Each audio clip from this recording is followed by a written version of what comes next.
Everybody good morning. देखिए आज हम 11th आर्ट हिस्ट्री में लेसन नंबर 3 पढ़ेंगे। देखिए लेसन नंबर 3 जो है 3 महाद्वीपों में फैला हुआ साम्राज्य अर्थात इस्लाम का उदय और विस्तार के बारे में हम अध्ययन करेंगे। आज का हमारा जो टॉपिक होगा वो इस्लाम धर्म का उदय कैसे होता है और इसका विस्तार कहाँ तक है।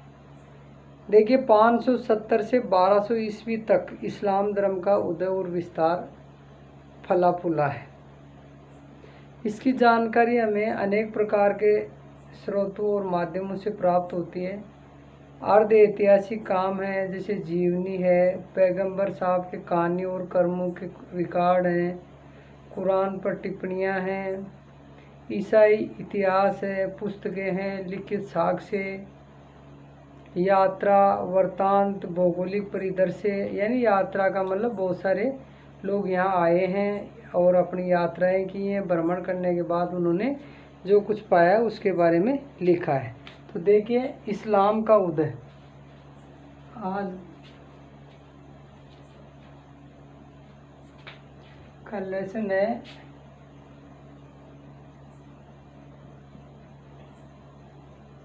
इस्लाम का उदय।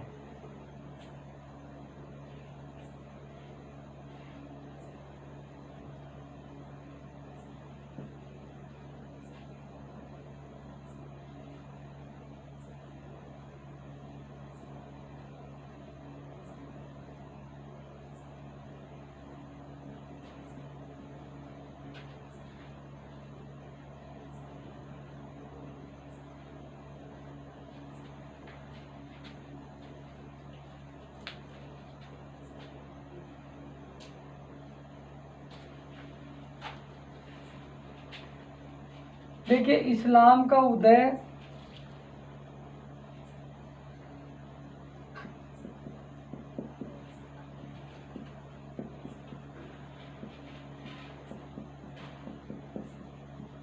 विकास 570 से 1200 ईस्वी तक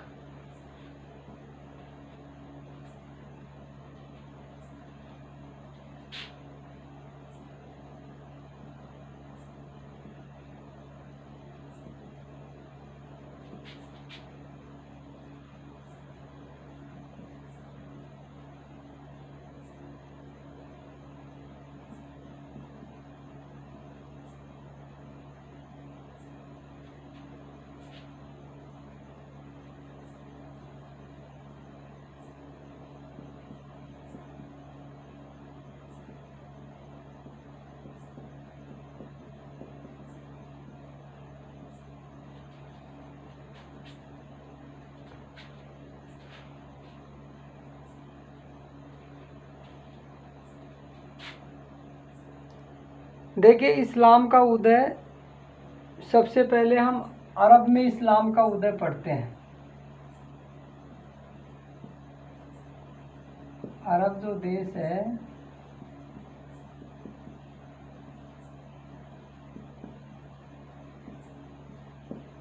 इससे पहले देखिए हम बात करते हैं अरब देश में इस्लाम का उदय के बाद में।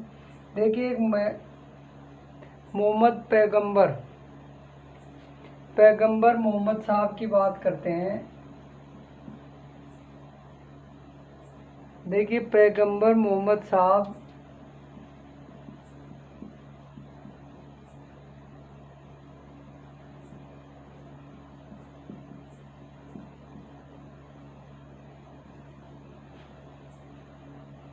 इनका हम संक्षेप में जीवन परिचय करते हैं। देखिए इनका जन्म 571 732 ईस्वी में अरब देश के काबा नामक शहर में हुआ। पिता का नाम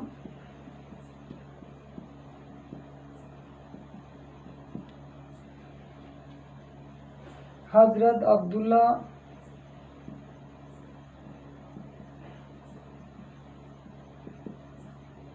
और माता का नाम बीबी अमाना।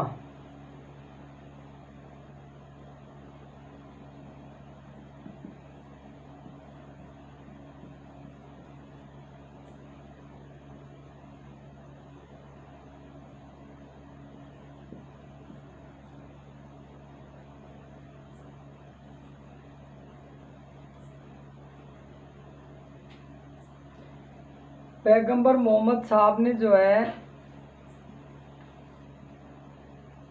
सबसे पहले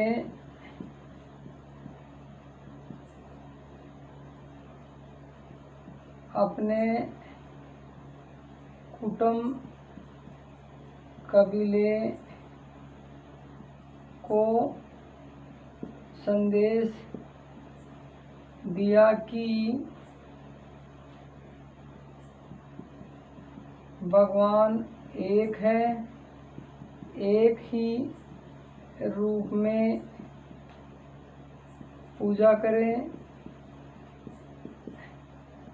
तथा नमाज पढ़ें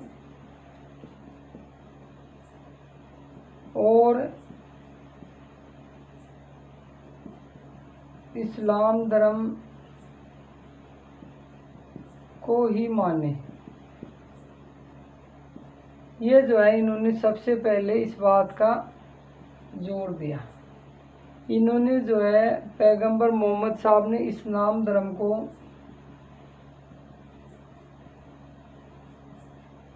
इस्लाम धर्म का प्रचार प्रसार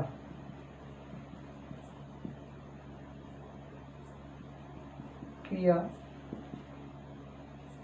लंबे समय तक जो है इन्होंने जो है प्रचार प्रसार किया। अब देखिए बात करते हैं अरब में इस्लाम का उदय।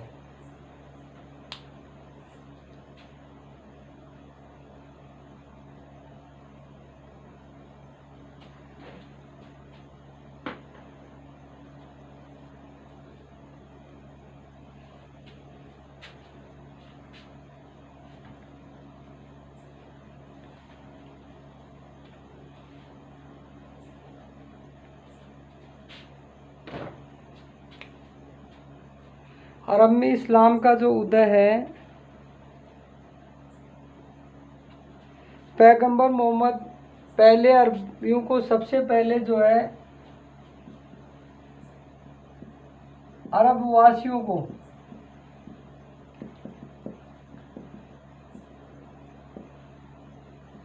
कबीलों में बांटा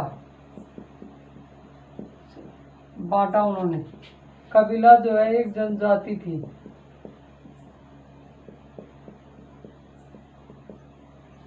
जनजातियों में बांटा।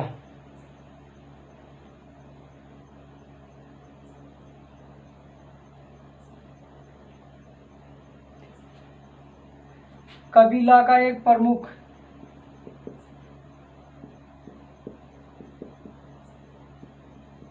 एक व्यक्ति प्रमुख होता।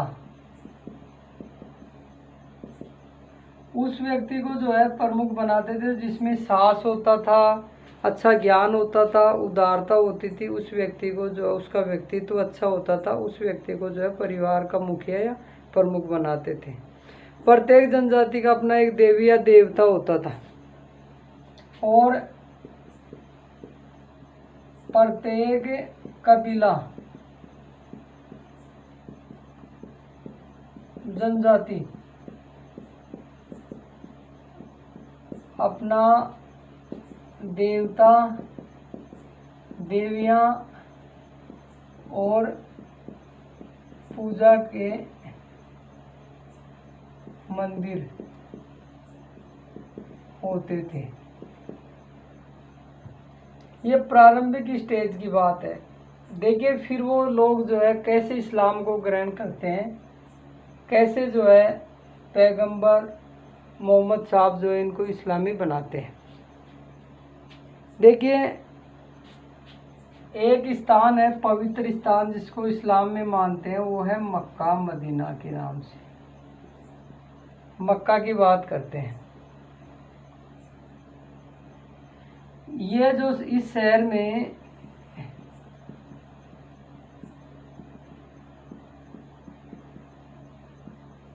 पैगंबर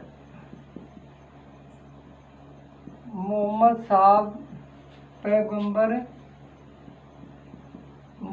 साहब का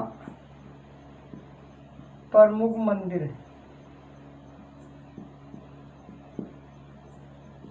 मंदिर था इसमें, जहाँ ये रहते थे। इसको काबा कहते थे।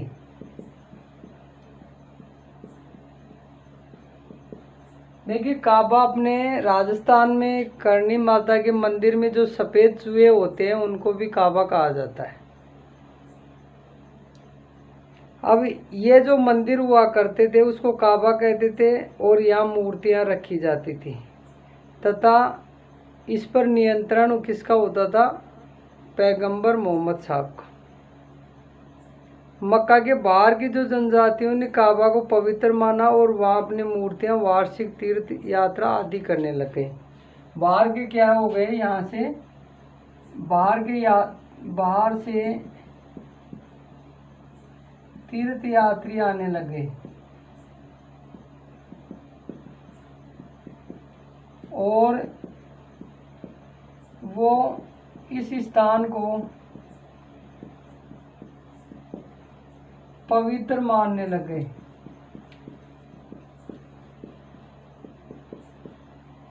क्योंकि ये प्रमुख स्थान था, और ये प्रमुख स्थान था, यहीं जो है बड़ा मंदिर था, और मोहम्मद साहब का जो है यहीं से पूरा कंट्रोल होता था। तो बाहर के जितने भी यात्री आते थे, जो आज जो मक्का की जैसे यात्रा करते हैं, इस्लाम धर्म में सबसे बड़ा जो तीर्थ माना जाता है वो ये माना जाता है कि इस तीर्थ की यात्रा करना बहुत ज़रूरी।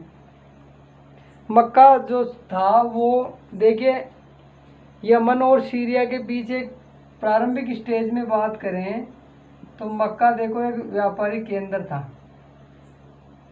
मक्का जो है एक शहर यमन और दूसरा था सीरिया,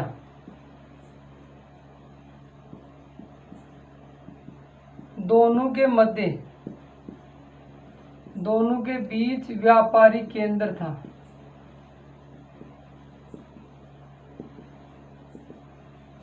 यहाँ व्यापारी लोग जो है इधर से आवागमन करते थे, व्यापारिक मार्ग था, और ये महत्वपूर्ण शहर को जोड़ता था। ये जो महत्वपूर्ण दो शहर हैं, इन दोनों शहरों को जो है ये जोड़ते थे। ये यहाँ जो है सब लोग आते थे, मिलते थे, इसलिए ये यहाँ फेमस हो गया और सभी व्यापारी यहाँ ठहरते थे। और यहाँ के जो बने हुए मंदिर थे, उन मंदिरों का इनकी वजह से काफ़ी विकास हुआ।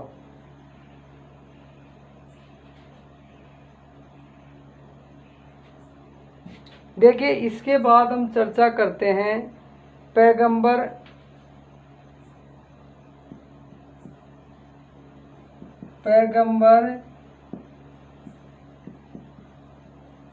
मोहम्मद साहब के सिद्धांत। देखिए, उन्होंने इस्लाम के लिए क्या क्या सिद्धांत दिए हैं। उन्होंने जो इस्लाम धर्म है उसके लिए देखो सिद्धांत दिए हैं। पैगंबर मोहम्मद साहब ने जो है भाषा से वो क्या थे, एक अरबी थे, अरबी भाषा बोलने वाले थे और पैसे से व्यापारी थे। उन्होंने खुद को भगवान का एक संदेशवाहक घोषित किया। देखिए, ये खुद जो है इनका पैसे से व्यापारी थे, यानी इनका काम जो था पैसे से व्यापार करने वाले। और इनकी जो भाषा थी वो थी अरबी भाषा। इन्होंने खुद को अपने आप को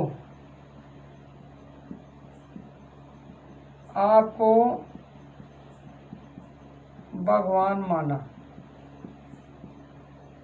खुद को अपने आप को भगवान माना, लोगों को यही संदेश दिया, लोगों को इसका प्रचार प्रसार किया।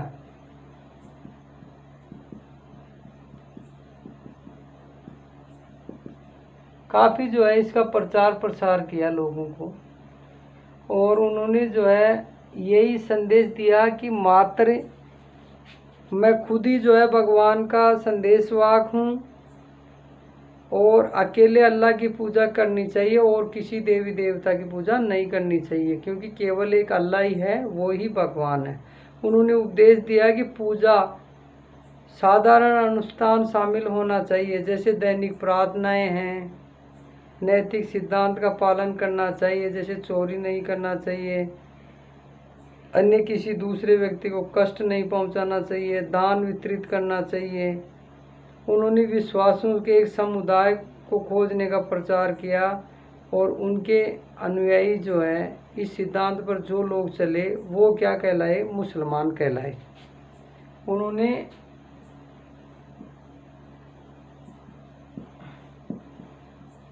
उपदेश दिया, उनका जो उपदेश था वो ये था कि साधारण पूजा होनी चाहिए, साधारण पूजा, नमाज पढ़ी जानी चाहिए, पवित्रता होनी चाहिए,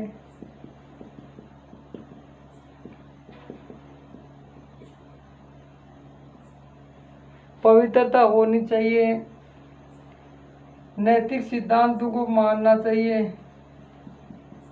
नैतिक सिद्धांत जैसे चोरी नहीं करना,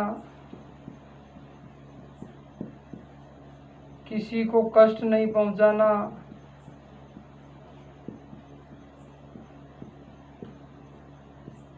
और ये सिद्धांत जो है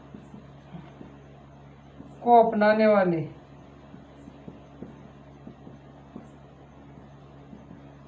कालांतर में